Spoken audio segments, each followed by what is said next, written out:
Good morning. So I want to do a recap of our local session last night, featuring Dell and I's game playtest of Dark Age of Man. This will be our third, I think. Dell and I have had three, and this will be the fourth. I think this is the fourth playtest. This is the first playtest with the rules, for all intents and purposes, again, I think finished. All that's really missing is, of course, polishing of the rules and artwork. We have zero artwork, but aside from that, it's finished, I think, aside from any changes that come up from playtesting. Originally, I had written Dark Age of Man, God, I don't know how many years ago, as a D12 game with certain features that we've kept. What's changed is I've tried to put a little more depth to the character experience or advancement portion, because my original game you really didn't advance. You would collect reputation, which would then tally to prestige, and that would give your character a weight in the world, but there was nothing to compare that to, so it was very vague. It was a D12 roll high system, very simple, and the GM rolled the dice and the players rolled the dice.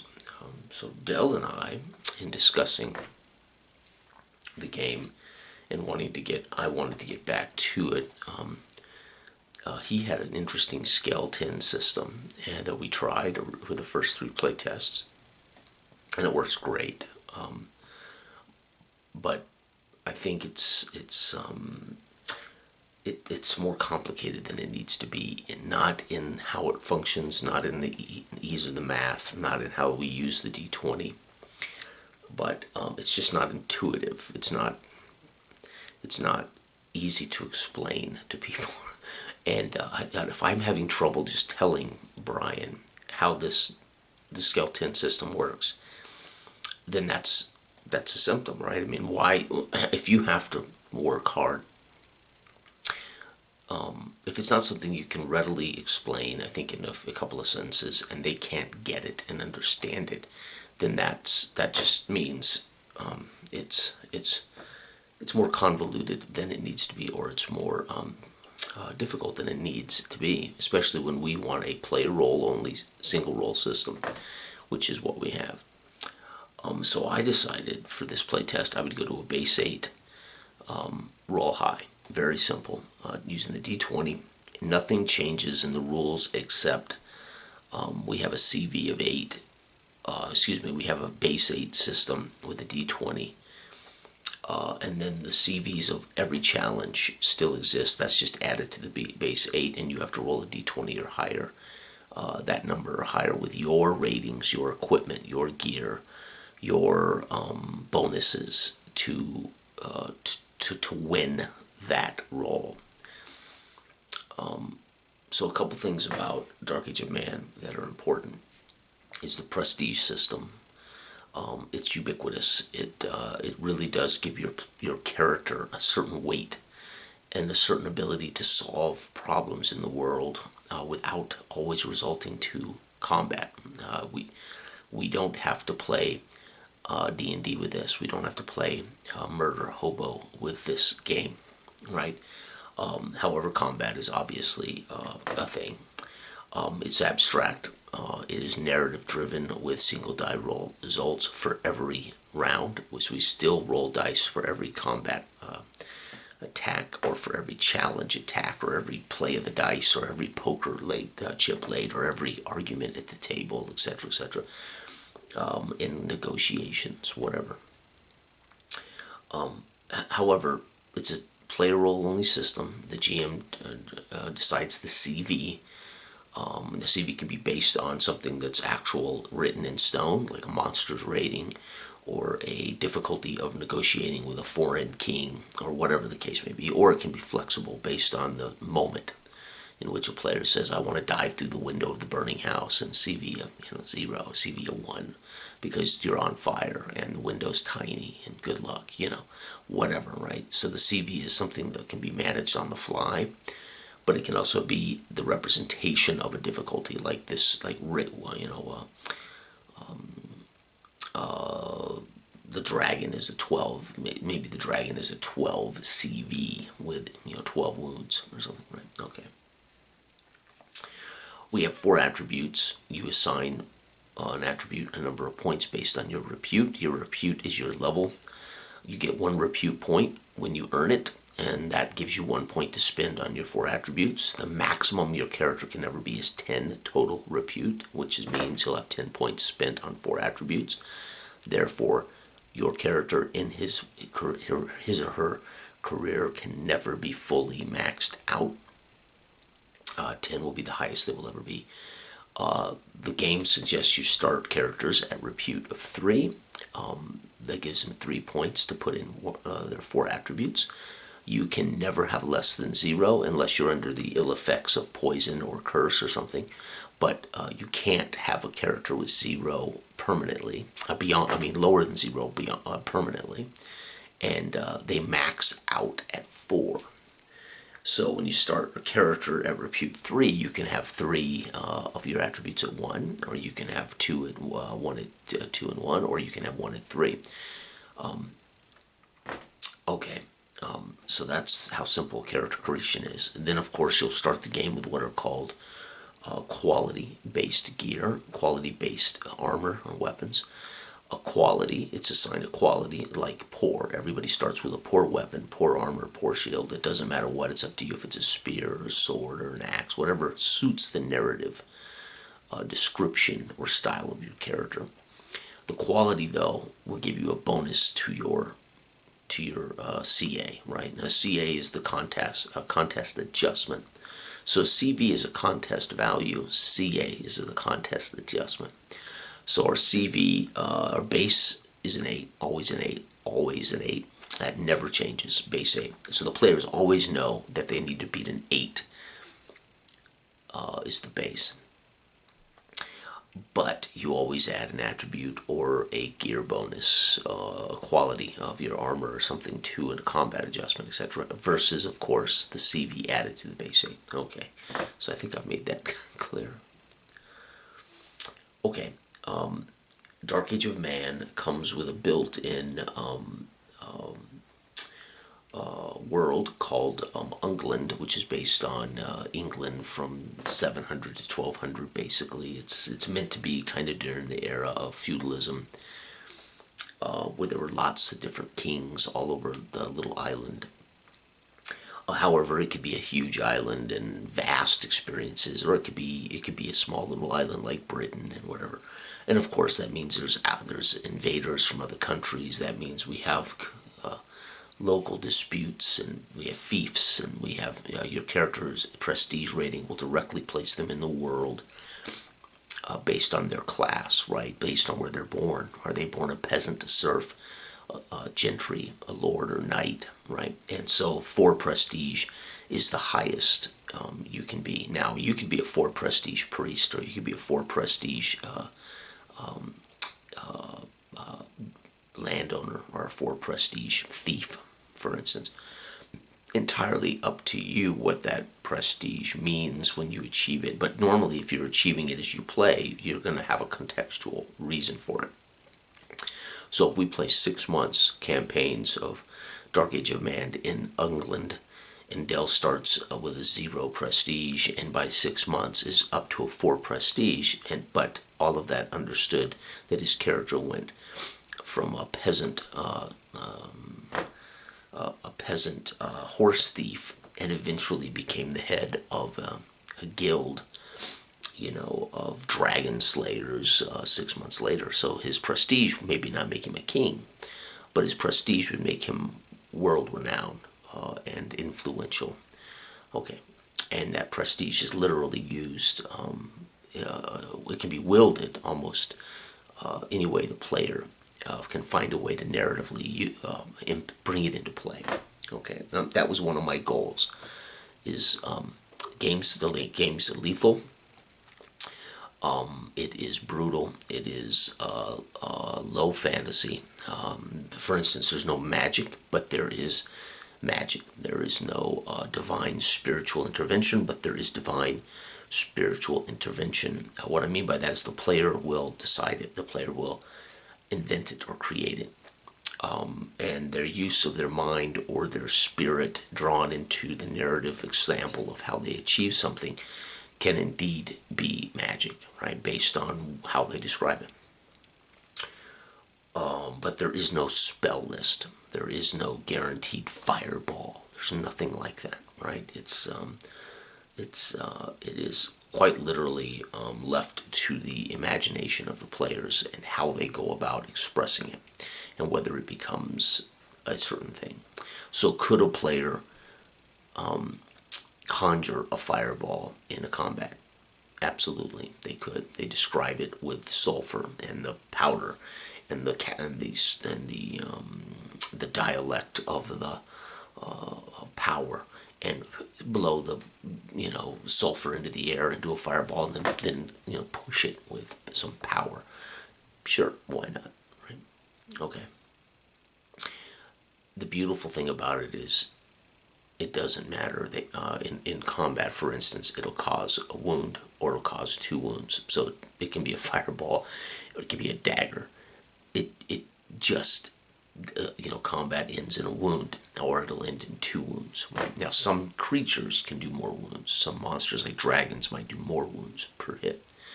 Right? The more lethal they are. Okay.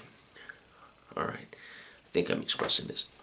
The other thing that's important, because this is single roll per turn, or per call. Per call. In other words, the GM makes a call. Time to make a roll. Make a roll. Make a roll. Make a roll. Right? Okay. The player makes the roll, makes the application of the attributes coming into play or the gear that's being used to defeat that number. If they either win it or they lose it. It is binary. You're either going to win that roll and do a wound to your opponent, or you're going to fail and suffer a wound. There are no stalemates in our game. It is impossible to stalemate, so you cannot miss in combat. So how we narrate combat is quite literally narrative live. It's quite literally, we narrate what you're doing. You roll the dice to see who suffers the wound. That's it. There is no hit miss. There is no my turn, your turn. So whoever initiative, for instance, in our game is whoever initiates the confrontation. So if I am the knight on the road and I stop Dell's character and I say that you shall not pass here without paying the toll, and this money goes to my lord, and you will pay the toll or pay the consequences, and Dell narrates that he first says, no, I'm not paying your toll. I've heard stories of you, and I draw my sword, and I step and point the end of my blade right at his chin. Dell's initiated combat, right? And then I will say what I say, draw my sword. All right, now we will duel. And I narrate that I take 2 steps in, swinging my sword to the right, and he rolls the dice. He wins, and he tells me how he counters that and wounds me. It's that simple. There is no stalemates. There is no hit miss. Somebody is going to. So combat is deadly in that somebody's going to take that damage every die roll. Okay. Once you hit 0 wounds, you're dead, right? Dead or 0 or negative. You can't go to negative, but if for some reason you were hit by a dragon who did 3 wounds, and you would technically go boom, boom, and negative 0, you're dead, right? Okay. So I think I've explained it fairly well. So I handed him the first half of our playtest rulebook. How to make characters, item list of the value of items, how combat works and conflicts work. We don't have a combat chapter, we have a conflict chapter, because we resolve combat exactly the same way as you would resolve negotiation, exactly the same way as you would resolve jumping the pit. Everything is a conflict, right? A conflict is jumping the pit. The conflict is fighting off the goblins. The conflict is resisting the witch's spell, whatever, right? Okay. And then, of course, I kept the part they don't need to see, which is the monsters for the most part, and the GM section of the game, and how to do what is called a random seed generator, which is what I've been doing for many of my games all year. I've been using random seed generator almost exclusively for IWD and AIA games, and then of course I want to do that for Dark Age of Man. Okay. So the gist of Dark Age of Man is naive narrators. That's a writing term. That's a story term. So we live our lives as naive narrators. I set up and I say to myself, I'm going to make a recap video of last night's game, but I don't know exactly where this video is going to go, right? The washing machine could explode in the middle of this. So I'm a naive narrator. I'm telling you, I am going to tell you what happened last night in our game, but I can't foreshadow. I mean, I can't foresee the future. So I'm a naive narrator. When I say I'm going to get in the car and go to work, I can even in my head say, okay, I'm going to take Nevada to 6 to first to the shop. But I don't know what's going to happen between now and then, right? So I'm naive. I live naive, right, of what's going to happen. So technically, the best movies, the best stories are naive narrator. The actual hero or heroine doesn't know how it's going to end, doesn't know what's coming. They're not telling you what did happen. They're telling you what's happening. So our gaming's that way, right? Our gaming should be live. Our gaming should be all naive narrator. The players say, well, I'm going to go into the tavern, but that's as much as they can say. They have no idea what's in the tavern. They don't know how the session's going to end. They don't know they're going to get hired. They don't know they're going to get a tavern ball. They don't know the tavern isn't going to burn down. They don't know the tavern is a time portal. The minute they cross through that, the time portal zap into New York, 1968, in their in their fantasy garb. They don't know, right? They don't know. So players are always naive, right? Who isn't naive is the GM, the DM. And so the goal of that I've been doing, and the reason I came up with naive narrator, GM seat, and the reason I came up with naive, the random seat generator, is it puts the GM in the naive narrator seat as well. We're playing as much, and we're finding out what's happening, what's going to happen at the same time the players are. Now this sounds like can't be possible. Well, no, it isn't, because we have context. For instance, we didn't use England in the Dark Age of book. We used my Broadlands campaign. So I knew they were going to start in Grand Fork, and Grand Fork is outlined in this book. So I already know the context that they're in. They could know the context of the world they're in, what's going on, what's the problem. All of that is traditional gaming. Okay, you guys are in Grand Fork. Grand Fork is a walled city on the confluence of the two largest rivers at the fork in which they come together and to make the largest river. It pours into the ocean, 1,000, 1,200 miles downstream. This is a dangerous geographical location. Grand Fork is kind of the final bastion of civilization. It sits on a cliff overlooking the two confluences of the rivers, and it's a stone fortress walled city with a lot of trade, mixed cultures, and it is on the borderline, and there are even some chaotic cultures that visit the city. This city is incredibly diverse, right?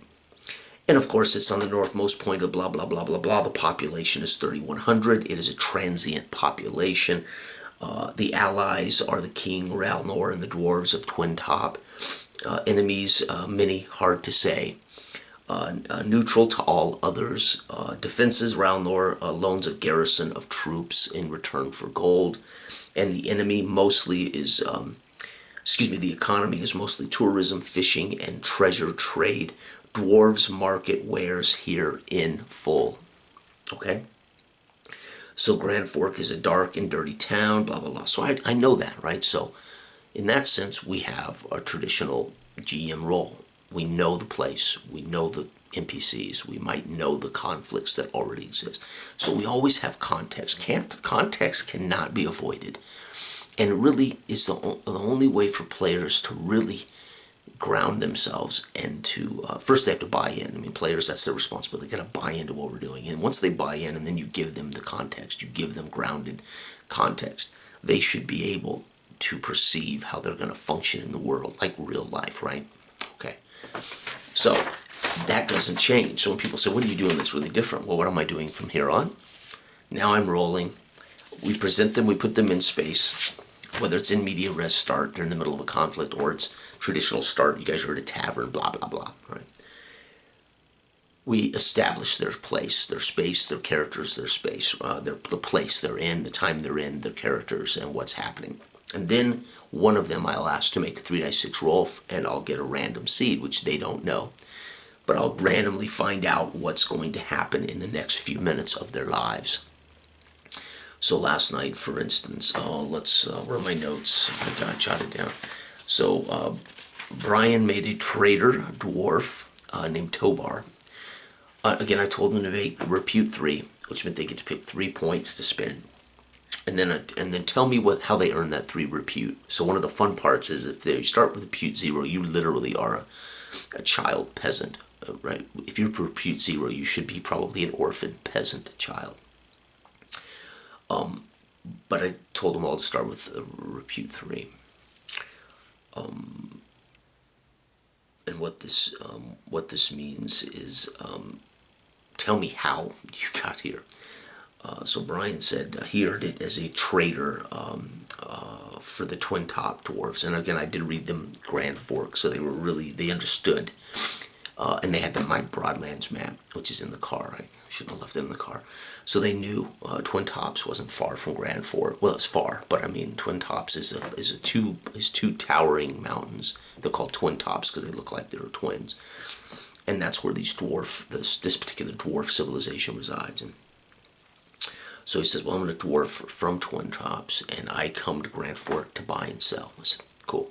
And so his repute, and he divided all of his points up, body 1, prestige 1, spirit 1, mind 0. He had poor axe, poor armor, poor shield, and then his normal starting gear, which everybody has a certain amount of gear. And then we had Katie, Brian's wife, Celeste. She is Celeste, the human. She put all of her in prestige and spirit. She is a repute of 3, earned as an accolade among what are called and again, I have no set gods, no set churches in our world. I allow the players, when they create a character, to define their god, or define their ritual, or define their now that doesn't mean they won't meet NPCs of the Church of the One or something, and they'll find out about the Church of the One, but the players don't have to pick one and join one. They can make their own. So she invented on the fly a repute of 3, that she had been an acolyte priestess in under the protection of the Sunrisers and their group that believes that they need to bring everybody into the sun from the darkness. And they primarily function during the daylight hours, from sun up to sundown. They do not like to function beyond that. In other words, they should be in bed resting. They should be... So in other words, she's hinted that her character will not function well when the sun goes down, as far as wanting to do that thing, and also wanting to start the minute the sun comes up, right? Okay, which is very cool, and it did impact play. As they camped, she demanded that 45 minutes before sundown they would begin to camp so they could be ready to rest. And she was banging them awake or kicking them awake at sunup. And she never wanted the final watch because she wanted to be sleeping. So she'd rather stayed up and do the first watch and then sleep through the night up to daybreak. So she defined all of this ritual that her sunrisers believe, and that's on her, right? And it was brilliant. And then finally, Josh, her brother.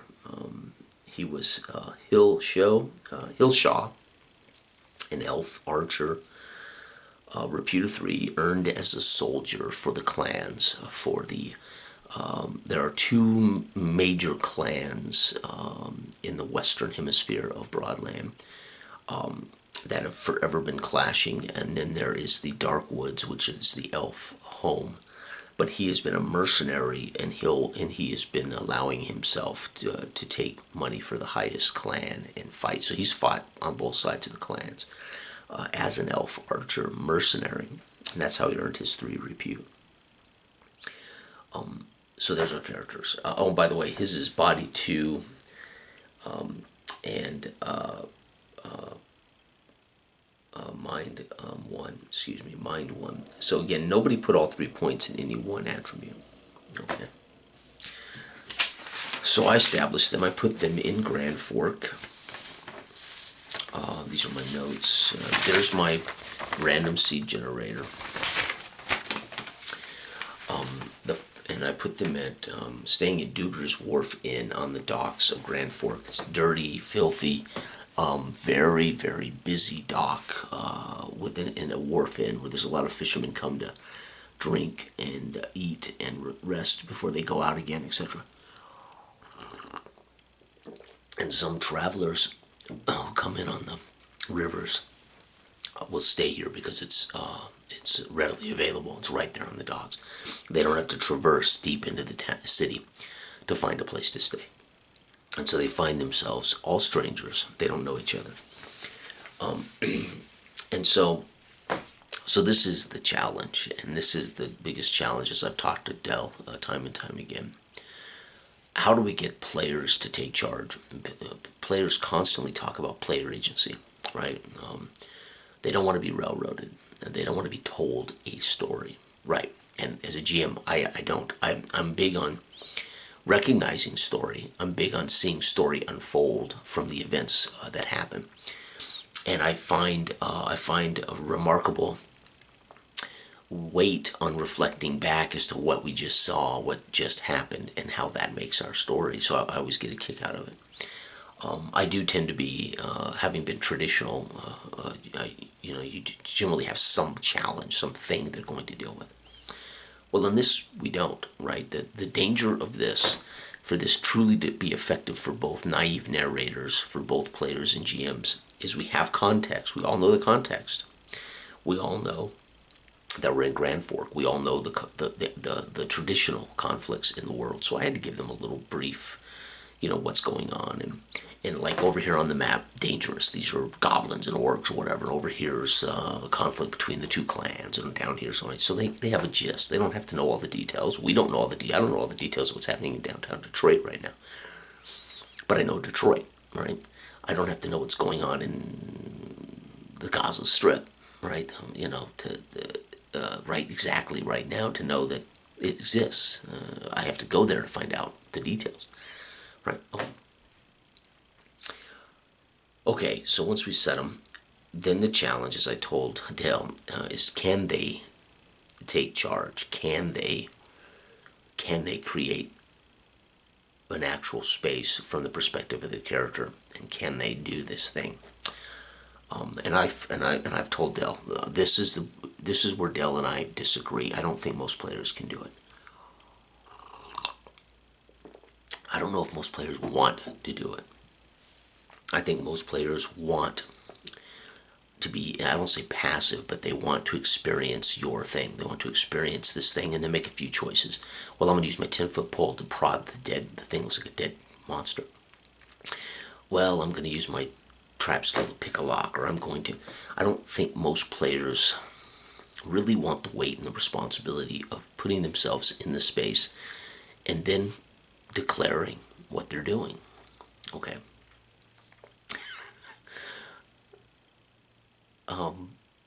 But Brian surprised me. So, okay. So he, again, said his repute, I'm a dwarf trader from Twin Tops. And I said, okay, cool. And Grand Fork is a metropolis of trade, right? At the grand confluence of grand rivers. 2 big rivers. And so he said, I'm here to buy raw silver ore for my twin top. I'm here to broker a deal to buy raw silver ore.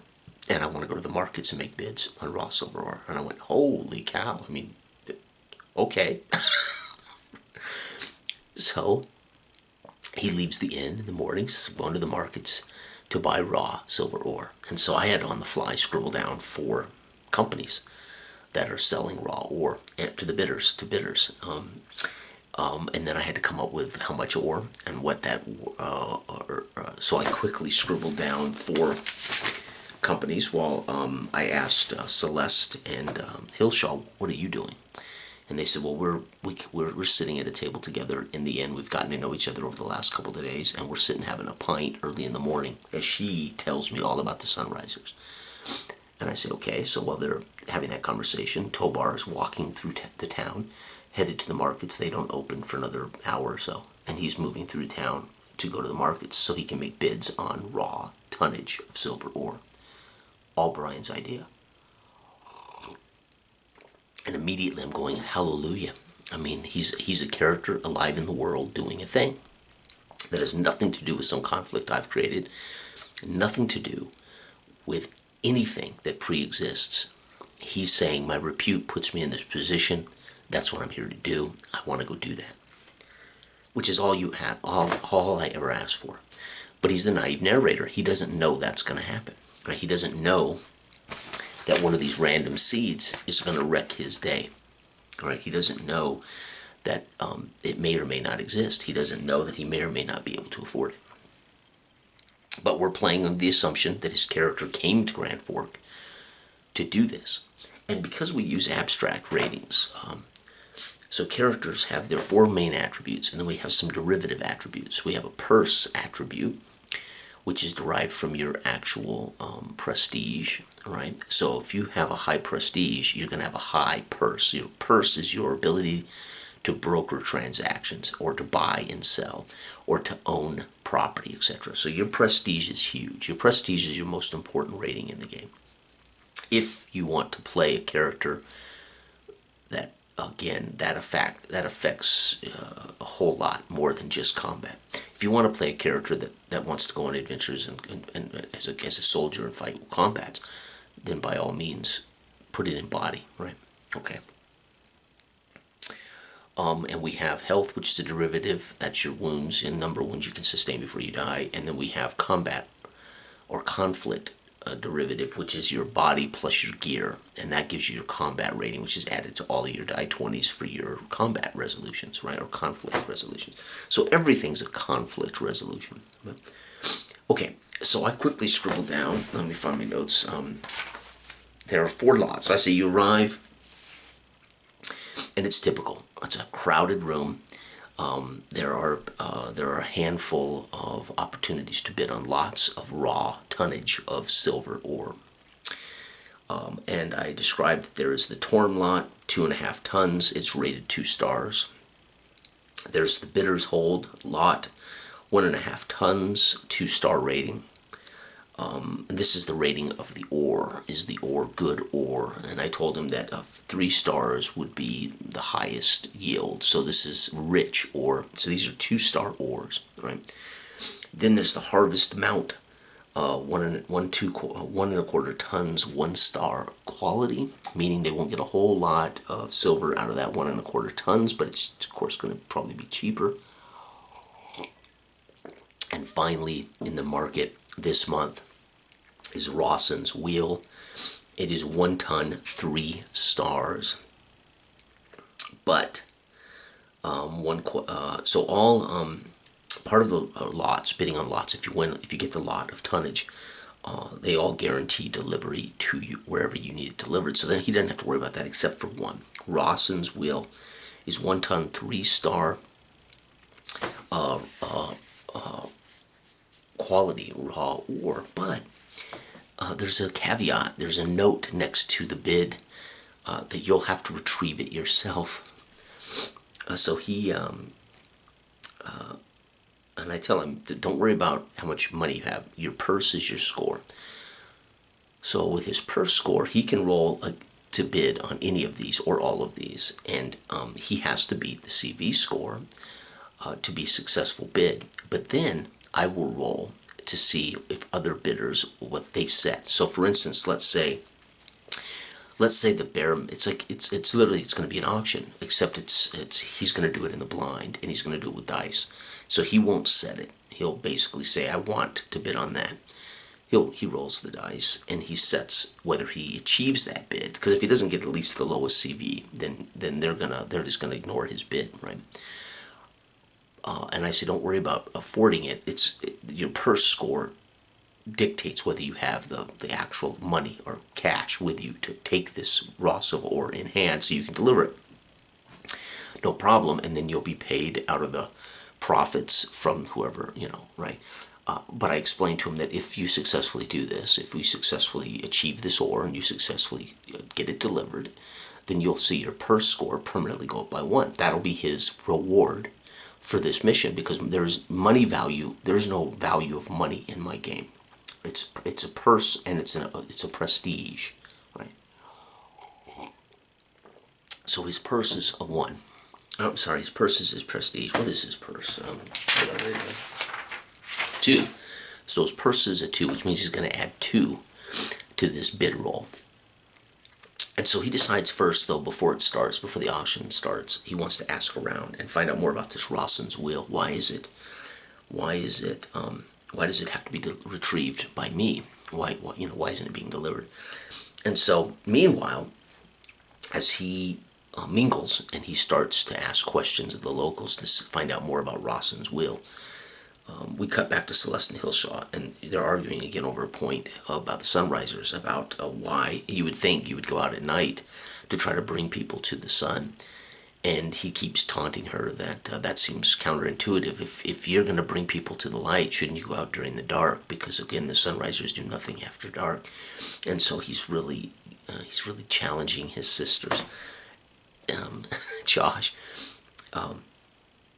Anyway, and I asked them make the random seed roll. So while they're in the bar, and it's fairly early in the morning, they roll. And they rolled a 10, which is refugees from the north pour in, and our refugees from the north pour in and around wherever they're at. So it wouldn't have mattered. This could have happened at a camp. This could have happened at the Grand Fort. And so I literally tell them that people start coming in the door. Bam! The tavern door kicks open to the inn, and pouring in are all of these people, and I describe them. The key attributes: they are noisy, they are foreigners, they're not from your parts. Well, they're not foreigners, but they're not from Grand Fork. They stink, and they have a desperate look about them. They may be a bit dangerous. Some of these characters may be dangerous.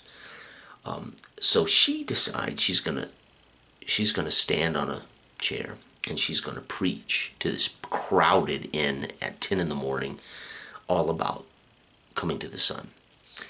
And Hillshaw stands, hat in hand, hand on sword, as he decides he'll play her bodyguard while she preaches in the middle of this inn on a chair. And so, and I said, it's crowded. It's noisy. The patrons are irritable. They've been on the road for days. Some of these people look injured and wounded. They're refugees. I said, so we're going to set the CV at 7 for you to not turn them into a mob that would attack her, or we're going to find out how many you might convert. And so she rolls, and so that means her CV is 8 plus, remember, base 8 plus 7 is 15, so she needs a 15 or better with her prestige and spirit. I said, we're using your weight of how you present yourself, and of course your spirit, which because you're preaching about your religion.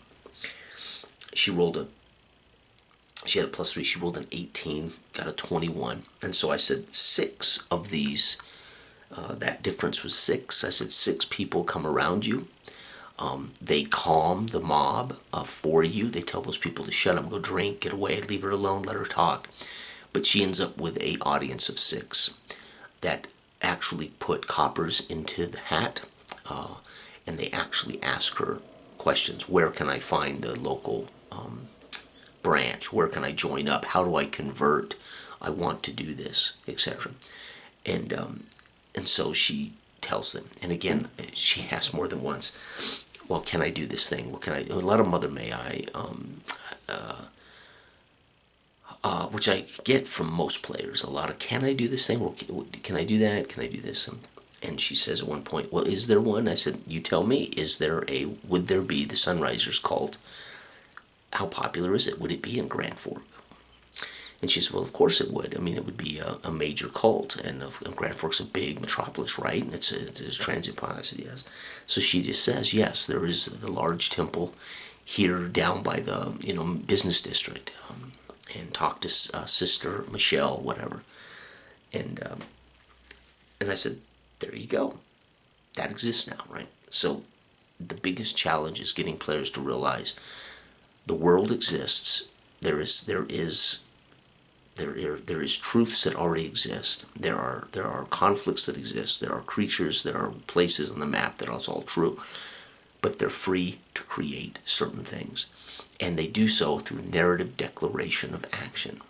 All she would have had to say to me when I say, where do I go to sign up? My wife and I would like to convert.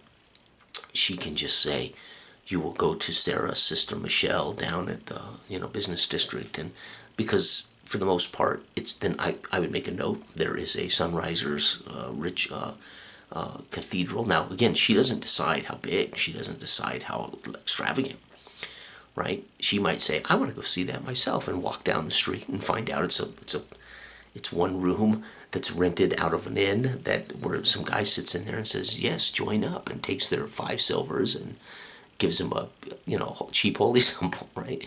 But that's not the point. The point is she's free to narratively be involved as a character in the place and create some truth out of nothing. And it's a lot of responsibility. And there's a danger, because you have to also hope that players don't create bizarre reality, or they don't stretch too far. And they won't if our guidelines are set. And they usually won't when most players, I think, that are fair or aware, they won't create something unless they're purposely trying to wreck your game. In that spot, that's when I can look a player in the eye and say, no, we're not going there, right? It's a space station. You got to get on a shuttle and fly to the moon. No, Katie, we're not going to do that. Let's stick within what we're doing here, right? I mean, that's my role as a GM, is to also arbitrate limitations of the space. So when somebody says GM should never say no, the hell I won't. The integrity of the world, the integrity of the game. If you let one player wreck that integrity, then you've let it wreck the whole table. And my advice is, don't play with those people, or make sure those people respect you enough that when you say, come on, Katie, that's not cool, right? Katie would laugh and say, I was just teasing you, right? Whatever, right? Okay, she had the most trouble with this last night, declaring the truths, certain truths, which she wasn't creating truth of the world. She was creating truth to her character. And this is something I've never talked about. We used to talk about all the time about the truth of the world. It has to be real. It has to be legit, or players think it's being invented. That's true. But there's nothing wrong with allowing players to create a truth relevant to their character. And I'll give you an example of that in a minute when we get to another spot in the session. Okay, then we went back to Brian, and I said, okay, Brian, here's the deal. All of these lots have a CV rating you will not see, and you've got to decide based on the raw ore and the quality of the ore as to whether you want to bid on it. You can try to bid on all of them, but here's the problem. If you win all of them,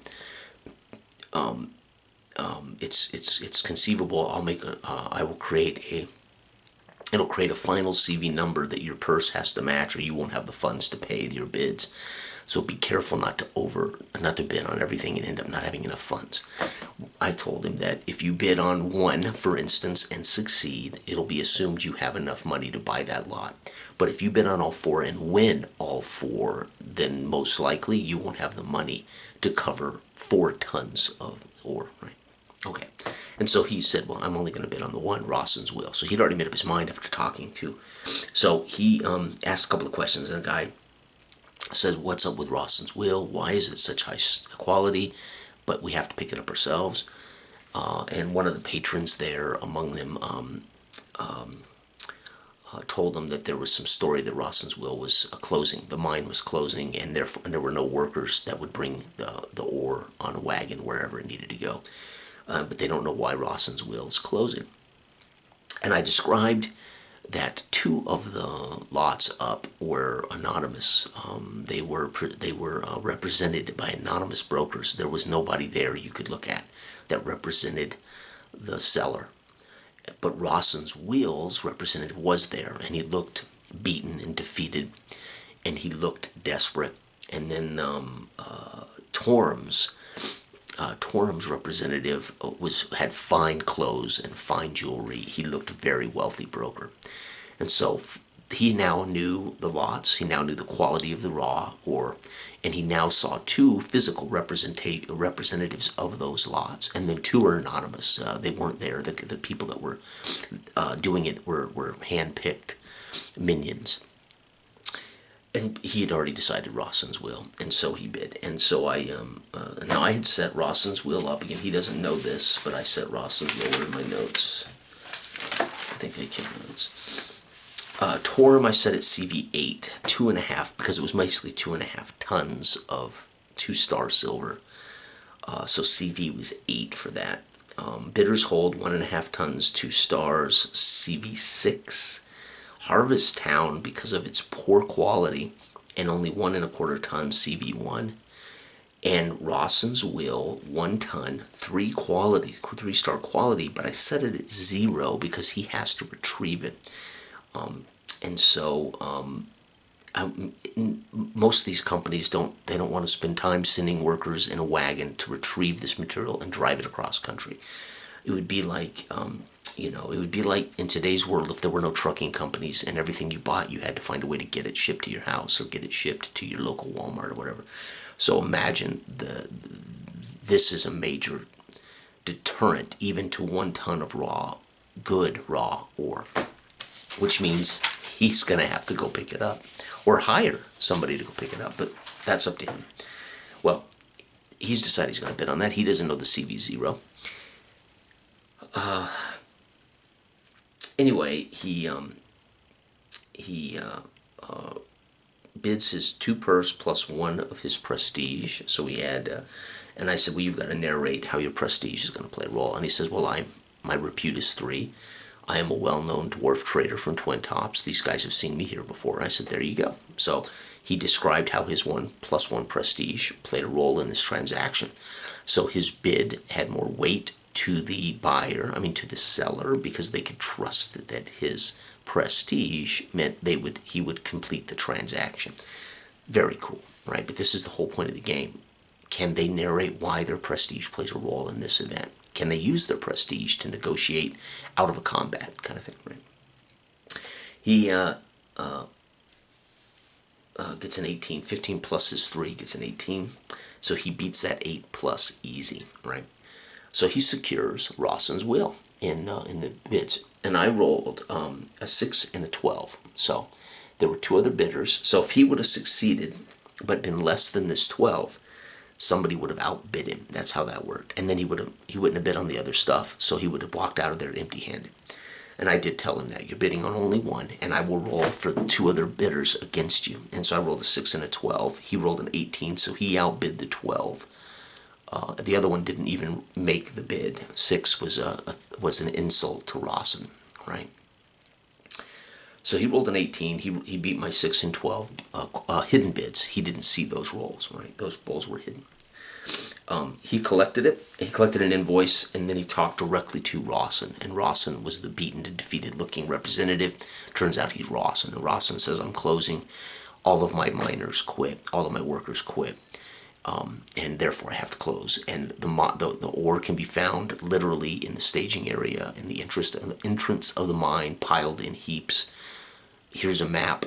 Go get it. And that's it. And Rawson wouldn't tell him why all of his miners quit. Right? So we had this conversation. But he looked dejected and demoralized. So he goes back to the inn, to see if he can get some people to go with him and help him. And of course, he recruits Celeste and Hillshaw. He gets them to join, and he decides we need to get a wagon. So they collected a wagon from, Brian collected a wagon with 2 mules from the market before he went back to the inn. The problem was 2 mules in a wagon he doesn't think can carry a ton of raw ore. And so he decides he needs horses. So he and Hillshaw talk to Celeste. After he basically goes into the inn during this busy, crowded thing, and makes an announcement that he's recruiting some people to help him pick up some merchandise and take it to Twin Tops. And all these refugees booed him and turned from him and scowled at him because they've been on the road trying to escape. He doesn't ask where, he doesn't ask around, but if he had, he would have found out these refugees. And this is what I mean when I talk about contextual. So when somebody rolls a random seed, I try to tie it into what's already happening. So I immediately, when they rolled this, I immediately said the refugees are the miners from Rawson's Will. All of these people are running away from the mine where some evil has forced them out. But he doesn't get that information from Rawson, and he doesn't ask any of these refugees, where are you people from? What are you running from? And he would have found out they're all coming from Rawson's Will. So I tied the random seed to the current events.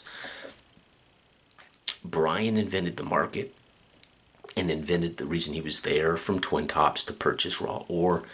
The random seed then came up. I then tied the random seed directly to what they were doing, which was going to be one of the, something local. But the fact that he said he wanted to bid on Rawson's Will, and I already had in my mind said there's a reason Rawson's Will is so cheap and they have to go get it because there's been an abandonment. So I was naively creating Rawson's Will at the same time. They rolled a random seed, and then of course at the same time he's choosing what he wants to do. So this is how together I'm quietly playing and coming up with it too, right? So, okay. They decide they have to get horses. Hillshaw and Tobar go down to the corral, and they work together. They put their prestige and their bartering purse together, and they talk to the horse master, and they manage to wrangle 2 quality steeds, 2 quality workhorses to pull the wagon with the mules, and they acquire them with a purse check. And again, we use a purse, assumed that they negotiate the proper amount of coppers or silver, and that's in their purse, the collective purse, whatever, it doesn't matter as long as they make the purse roll, their wealth value roll. And so they secure 2 horses. Okay, they go back, and again, she doesn't want to leave until the morning because they only have a few hours of daylight, and she's determined to leave at the break of dawn and to set up camp along the road. And again, it's going to be to get to Rawson's Will. When they look over the map, and I actually have them make mind checks, all 3 of them had to make a mind check to see if they could decipher the map as to exactly where they were looking in relationship to Grand Fork, and roughly how long, by a finger measurement, how long of days they thought that would take them. Totally decided by their rolls, by the way. And so if they rolled and succeeded, I would just take the difference in that number and say that's how many miles, whatever, equals that many days. And so she managed to score the best mind roll, right? So there really wasn't against the CV, it was just against the 8. Base 8. They had a map, so there was no difficulty modifier, right? So base 8. I didn't write that roll down, but I think she rolled a 4, which was basically 4 days, right, is what it amounted to. No, she rolled a 4 better than 8, 12, right? So 4 just told me it's a 4-day journey to this area south of Grand Fork, to this mine, Rawson's Will. Okay. They pack up the next morning, they head out, and along the way they run into tons of, not tons, but more refugee camps along the way. People who have stopped and just made camps and have been here for days.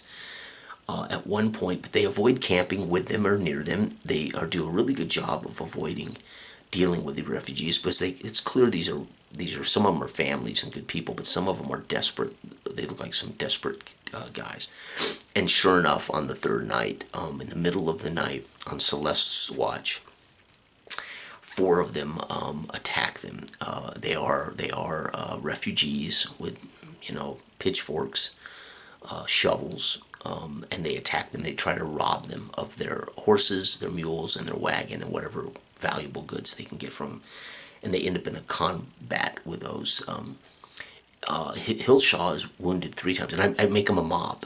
So instead of 4 versus 3, it's a mob versus those 3, and they roll for everything. So if they fail a roll when they attack the mob, they suffer damage. Vice versa, if they succeed, they cause damage to the mob. Anyway, they manage to. Hillshaw takes 3 wounds in this combat. Celeste takes a wound, and Tobar takes a wound, and they ultimately dispatch 3 of the 4, and the final one on the 5th round runs away into the woods, screaming, wounded. And they have 3, unfortunately, dead ex-miners at their feet. Celeste collects their bodies and poses them in a posture on the ground, and sprinkles some of her holy water, which is water she's just said a blessing over. And she has, oh, by the way, she stopped in the town before they left and bought a good quality holy symbol. She had a poor holy symbol, but she wanted a good quality. So she, along with the help of the other 2, so this is what we call pairings. You can pair attributes to help. So somebody can aid. So let's say, for instance, you were trying to mix a concoction, and you had a mind score of 1. And Katie says, I want to help him make this potion. And so she throws her mind score toward it, right? So her mind score would give him a bonus, right? Okay. Same thing. They all went to market to buy her a good quality holy symbol, which would give her a +1 to all her spiritual checks in which she used her holy symbol. So I had forgotten to say that. But yeah, before they left the market, she bought a holy symbol. None of them bought any better armor and gear. Again, the game is dangerous, it's lethal, but they weren't obviously thinking about combat, which is good. Part of our goal is to say, no, you live in a world and combat may happen, but that's not all you're doing. You're not just going to kill stuff, right? Your character's living in a world that's going to have greater conflicts, hopefully. Okay, they end up in this, right? They dispatch these guys, and she says, she sprinkles holy water, says a prayer, and says, in the morning, though, before everything, the minute sun comes up, we need to put these men in the ground. So they lose a few hours in the morning burying these 3 dead. They pack everything up, and they head out. And they travel successfully the rest of the time, and they get to, there's the combat notes. They get to the mine. And, they set up a camp for the fourth night. And Hillshaw, of course, is nervous because he's down to 3 or 4 wounds. And he says, I need Celeste. He approaches Celeste and says, Celeste, I need some healing if you won't mind. So then she asks, what do I do? And I said, okay, again, same thing. If you want to do it via science, medicine, use your mind score. If you want to do it via your spiritual beliefs, any way you want to narrate this, how do you want to treat his wounds? She said, well, I'm going to do it with a mixture of actual herbs and remedies and holy water and changing his wound dressing and spirit prayers. And I said, great, make a roll. So she needed an 8 + 3. I made the CV because he had 3 wounds. So because he had 3 wounds, I made the CV at 3. So 8 + 3 is 11. She needed to roll an 11 or better to basically successfully cure at least 1 wound. And so she rolled a 13, which was cool. Well, she rolled 11 plus her spirit score and her gear, because she used herbs and things that gave her a +1, so she got a 13. She successfully cured 1 wound, so she mended 1 wound. They slept through the whole night uninterrupted, and that took a wound off. So again, in that sense, traditional, you can recover 1 wound with full rest. So both Celeste and Tobar's wounds were recovered, and in our book, I think we talk about you have to get attention to heal, but I treated this more like D&D in that if they had a full night's rest, they would recover at least a wound. And of course, Hillshaw then recovered one more wound, and he was down to just one wound on his 7 body. So he had quite a ways to go to die. Remember, only a critical, matter of fact, he in the combat, Tobar landed a critical hit and killed one of the, would have killed one of them if they were a mob. And so you just tie all of their numbers to their CV score. Makes them harder to fight. It's a mob of guys, but it's easier for them to just narrate how they're fighting these 4, and we just roll to see damage, etc., etc. Okay, but he rolled a crit, a 20, which is 2 wounds, and that killed one of the mob, one of the 4 immediately, right? So critical hits cause 2 wounds, and if you roll a 1, it's a critical hit against you. Okay. So they arrive at Rawson's mine, and strewn all over the area of the mine, the staging area and the entrance, are dead miners. None of them appear to be worse for wear other than natural labor, right? Their hands, of course, they're bruised and battered, but all this looks like natural workers' wounds. None of them have been murdered. None of them have been killed by some kind of beast. They don't appear to have died because of injury or wounds. And it was pretty funny because Celeste says, now we deal with the evil. Because, okay, so Celeste had talked to the refugees, and I forgot all about this. Celeste asked the refugees in the bar, where are you from? And they said, we're escaping Rawson's will. There's an evil there. And she says, oh, well, as a sunriser, we should deal with that. So she's decided she's going to join him. So when he comes in and asks, she says, I'll go with you. And Hillshaw says, sure, I'll go with you. But she never says to Brian. Now, Brian, of course, here's the conversation, but Brian, of course, doesn't use any information. He doesn't metagame it, so Brian doesn't, care. But it was so funny because when they arrived, Celeste said, there is the great evil here. The refugees weren't lying. Something has killed these people. And Brian, as Tobar says, what evil? Because he never asked where the refugees were from, and he never asked Rawson, why did you people quit? Well, he did, but Rawson wouldn't tell him. He said, it's just a matter of business, he kept telling him. But it was funny because she actually found out that the refugees were escaping a great evil at Rawson's will. So when they got there, she goes, yes, there is a great evil here. And Brian said, evil? What evil? So it was fun. So the problem is the ore is in piles and buckets, and so they've got to spend time putting it in the wagon. And so Hillshaw and he go to work piling all the ore in the wagons. They want to get out of here. They don't want to stay. Whatever's killed these things, they don't know. They can't see it. They can't feel it. They don't know what killed these miners. But they don't want to stay here overnight, so they're going to pack this wagon with all the ore they can. While she prays and watches. And so I have her make a CV check every turn to keep away the threat, the evil threat. Which, by the way, I don't have because it's not written and it wasn't in the random seed generator.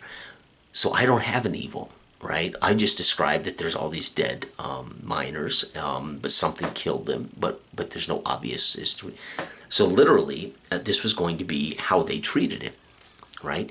I had made up my mind that if she failed any of these prayer rolls while they were chucking iron, that they would feel something. They would feel a cold. Their hair might raise on their arms. They might break into a feverish feeling or something. And I might have them all suffer a wound from kind of an ubiquitous illness, like maybe an illness or a evil spirit. But I wasn't going to have a conflict where they fight an evil spirit, right? But if she failed any of these, and these rolls were very simple, these were going to be 8 base rolls. There was no CV value for this evil spirit, right?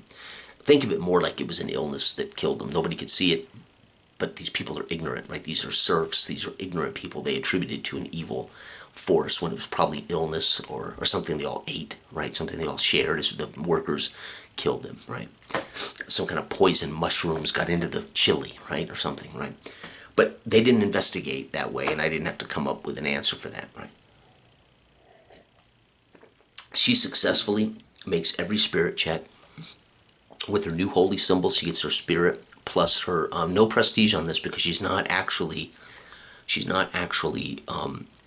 performing this in front of strangers. That her prestige could have been called upon. That When people witness your actions, your prestige becomes more relevant. Here, the only people witnessing it were the two, and they were literally piling ore in the wagon. Okay, so she was adding her spirit plus her spirit's at 1 or 2. I think her spirit's at 2, plus her gold, her good symbol, which is +1, so +3. She made every roll, and I had her make 5 rolls. 5 hours. It was going to take them 5 hours to get this ore and get it loaded up, a ton of ore basically, in this wagon. And they hooked up the 2 mules and the horses, and they now have 4 horsepower basically. And they set out to get away while they could. And on to Twin Tops, which is where he's taking the ore. And from here, Twin Tops is about 4 days' ride. So we had another 4 days' ride. On the second day, I had him roll another random seed, right? Because we finished that, right? That was a random seed. So they started out with no plan. Brian invented why his character was there. We pursued it. They rolled a random seed of refugees. I tied why the refugees were there, where they were coming from, to Rawson's will, one of the things he was mining. So again, I have to work. Instead of prepping this, I have to kind of create it as we go. But I tie it to the context of the game they're playing, and I tie it to the context of the things they say or do and the things they want to achieve. Or I tie it to the random seed, so I did. So they just finished number 10. Done. Right? So I make a note of that. They completed one of the random seeds, which is like a mission, right? They rolled a 6. Actually, they rolled a 10, and I said, okay, roll again. We already got the 10. They rolled a 6. And so 6 is, where's my random seed? 6. 6 was a Lord lay dying with a curse. So I put in front of them a small village in which everybody was very kind and welcomed into the village, and then asked them, when she got off, they saw her holy symbol, they basically offered them somewhere to stay, and they were all in mourning and very down and depressed, and they were very, very attentive, and they were beginning to suspect something fishy. And finally, the matron at the inn, or at the home, they brought them into a home. They don't have an inn. They brought them into one of the homes to let them stay, and the matron there said, our Lord, our village elder, lay dying with a curse, and she said, is there any chance that you, a woman of your, can save our Lord, he's a wonderful man. And so she says, can I? And I'm like, what do you mean, can you? Of course, if you want to. And then, so she goes and she investigates, and they all go with him. And sure enough, this guy lay dying. He's murmuring, he's sweating, he's sick with his curse, and he mumbles, and they can't speak to him. And so she asks a couple of questions. Well, when did this happen? Did he eat something? So she starts asking these truly interesting investigative questions. And they answer, well, nothing different, nothing out of the ordinary. He was stricken ill, 3 days ago, and he's been getting steadily worse. And our local alchemist thinks he'll be dead within a couple of more days if this continues. And so she says, well, what do I need to do to heal him? And I said, what do you mean? So again, we're back to the Mother May I, and I said, well, Katie, that's entirely up to you. How do you want to go about just narrate it? And so she says to Brian's character, Tobar, I want you to go out and find the old knotty pine. Below that, you will find, on the north side, you will find mold. Dig up that mold root and bring it to me. And he's like, affirmative. So he goes out to find mold root, and I make him make a check. He's got to discover it. He's got to make sure he picks the right mold root, dig it up, etc. So he makes a very simple roll, and he digs up mold root and he brings it in. Meanwhile, she tells Hillshaw, brew tea. And he says, okay. So he goes off to brew tea. She gets in and she starts to mix the hot tea with the mold root and mix a concoction, and I have her make a roll to create an herb remedy. She unfortunately rolls a 1, a catastrophic fail. So it's a critical fail. And she says, well, do I know if it's dangerous? And I said, it does not smell right. It does not smell like what it normally smells like when you've created this before. It smells putrid. It smells bad. But aside from that, you don't know what it may or may not do to him. And so she says,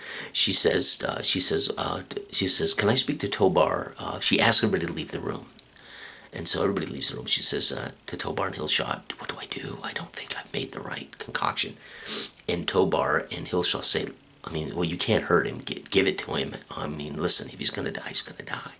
And Hillshaw, so Josh, who's so quiet, he was this way in Warlock too. He just choice moments that he says something that's brilliant, but he's very, he's just very quiet.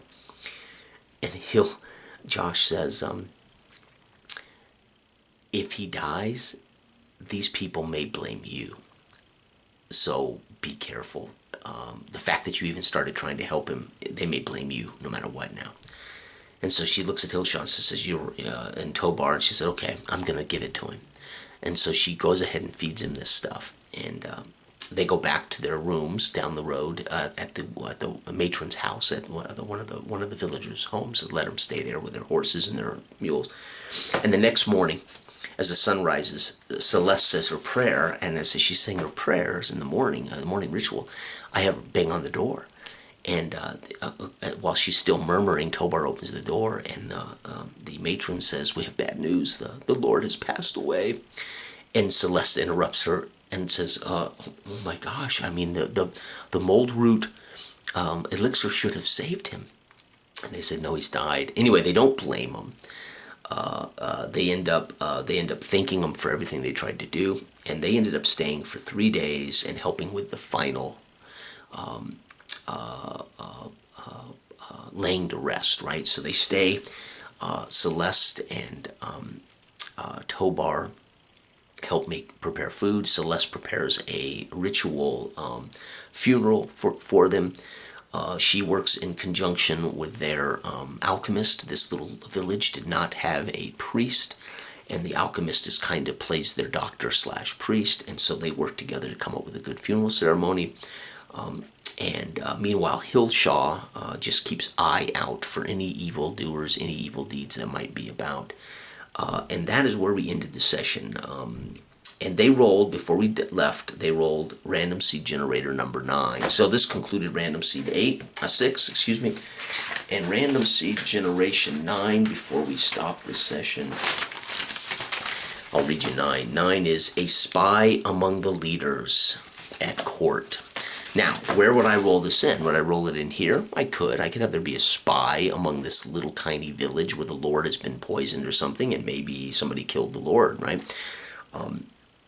I think what I'll do is save that random seed for Twin Tops, because when they deliver this stuff to Twin Tops to sell the ore or to give the ore over to his leaders or his business partners, I could introduce that random seed at Twin Tops. So again, our context is I already know what they're doing, where they're going, right? That's, we all know. So we're all aware of that, but we're all naive into what's going to happen along the way. We're all naive into how that's going to happen. All of us are. What's not naive now is I have a random seed generator. I have to fit into the context of what they're doing. And so I think next session I would introduce this spy among the leaders at Twin Tops and somehow get that in front of them in some way, right? Now, whether I just flat say, we have a spy among us, and tell them, help us root out the spy, or whether I introduce it as something amiss and they have to, maybe they'll put 2 and 2 together that a spy is among them or something, but that's just how I deliver the information. Okay, before my camera completely dies and overheats here, because it's almost done, the final piece of this was the getting their feedback. They enjoyed it. They have never really played a game that's almost all narrative. We activate the dice based on their declaration of actions.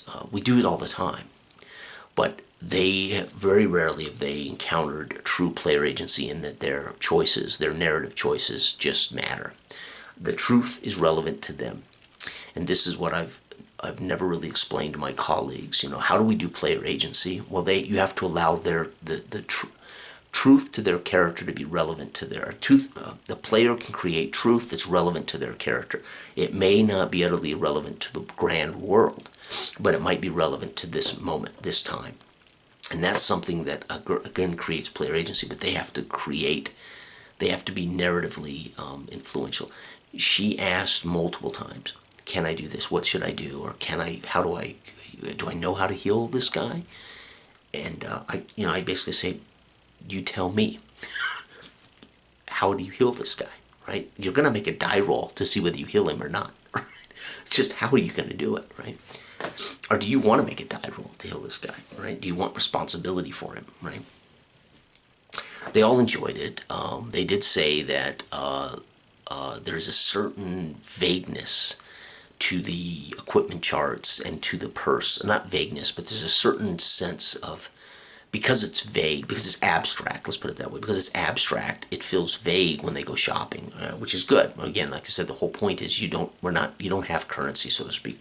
We might talk about coppers and silvers, but it's a purse score, and the purse score just determines whether you have enough money in your purse, or you have enough power in your prestige to barter down the horses to something you can get.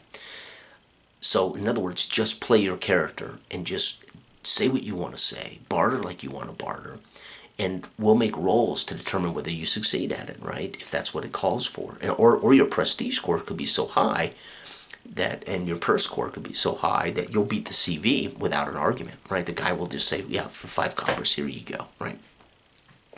So what they're having the biggest issue with is they're not seeing traditional values like gold, treasure.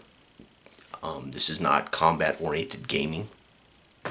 They could be if they choose to fight the miners, if they choose to go into that mine and look for the evil that killed these miners, if they choose to engage in mercenary activities like Josh. He picked a character that is a ex-soldier mercenary. That's just going to make him a perfect bodyguard for their crew.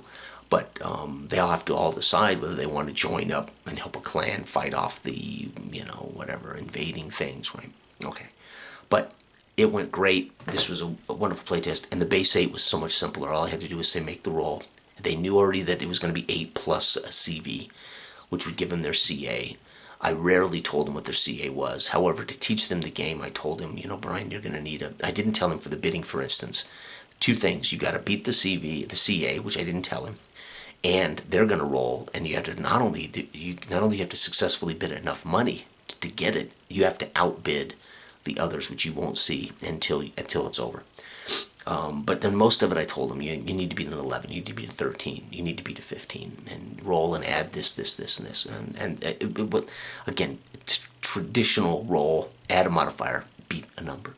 Very, very simple to do now, right? The scale system was ingenious, but just not intuitive for most players. And if you can't readily explain it to people, it's probably not going to be something you can readily write the rules for or readily teach at the table, although it's incredibly elegant. And Del Branham created it, and it was, again, and I fully agree, it's an elegant and beautiful little simple system, but it is not intuitive. And I think when it comes to a game we're trying to make that is narrative, naive, both sides of the table are naive, it is narrative and declaration of narration, focused. We need all of the dice checks to be as simple and as intuitive as possible, so to not interrupt the flow of the narration or of the game. So this is amazing. I'm really tired. We didn't get a whole lot done. I had to drive, but I think they liked it. They seemed to have as much fun doing this as they did Warlock. This was a lot simpler for them. I think abstract bothers a lot of gamers, although most gamers don't realize it even if they've been playing D&D. There's a lot of abstract ideas in Dungeons & Dragons that gamers just take for granted. When you use more abstract concepts, it takes players time to kind of put their head around that, how that works, like purse. So anyway, all right.